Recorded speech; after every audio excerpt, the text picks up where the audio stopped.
So here we have the Hyundai Tucson on a 69 plate. I'm going to start off by showing you around the outside of the car, and then we're going to hop in and run through some controls on the inside. But from the outside, you can see it's a 5-door car with alloy wheels and tinted windows. Let's start off inside the boot and then work our way around the rest of the car from there. As we approach the boot, you can see we have reversing sensors. This car's also got a reversing camera, loads of boot space as well, along with that 60/40 split folding rear seat, should you wish to increase this space even further.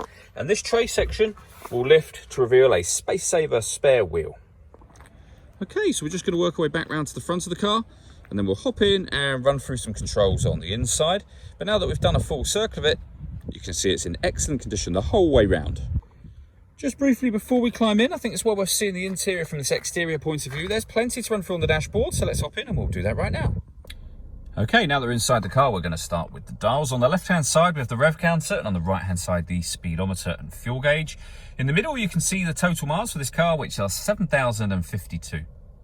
Above that, we have a digital readout for the speedometer. The information displayed there can be changed using controls on the steering wheel. So there's various different menus available, from navigation, tyre pressures, user settings, and then back round to where we started, where you'll find various bits of trip computer and fuel economy information. And the buttons I was using to do that are these ones just here. We've also got cruise control and speed limiter over that side.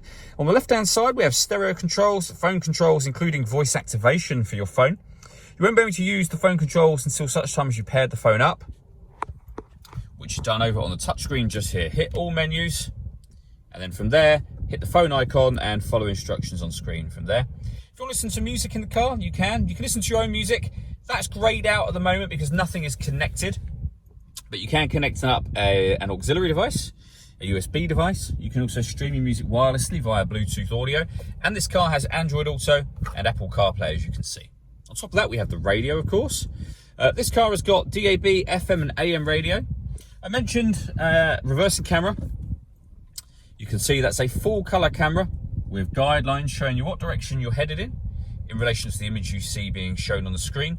And finally, this car's also got satellite navigation. There's a full video that shows how that works, which you can find on our website and on our YouTube channel. Working our way down, we have dual zone climate control. So you can adjust the passenger temperature, the driver temperature. You can increase and decrease the fan speed. You can determine where you'd like the air to be directed once it enters the vehicle. When you're happy with those settings, the air conditioning is on at the moment, so off, back on again, or hit auto. The car will now take control of the direction of the air and the fan speed to maintain those temperatures. You can hear it starting to do that now. You can override that whenever you wish to. Underneath that, we have two 12-volt charging sockets, as well as the auxiliary and USB inputs, a 6-speed manual gearbox, and then finally these buttons just here. So you can turn the parking sensors on and off. You can turn the stop and start off in this car as well. This car is designed to cut out when it's stationary in traffic to save you fuel. That button turns that system on and off. And then above that, we have these two. And they will turn the downhill brake control on and off again, of course. And they'll put the steering to normal or sport mode. All that leaves me to say is thank you for taking the time to watch this video. If you'd like to come and see the car in person and have a test drive, please feel free to call any of our MJA sites. We'd love to hear from you soon.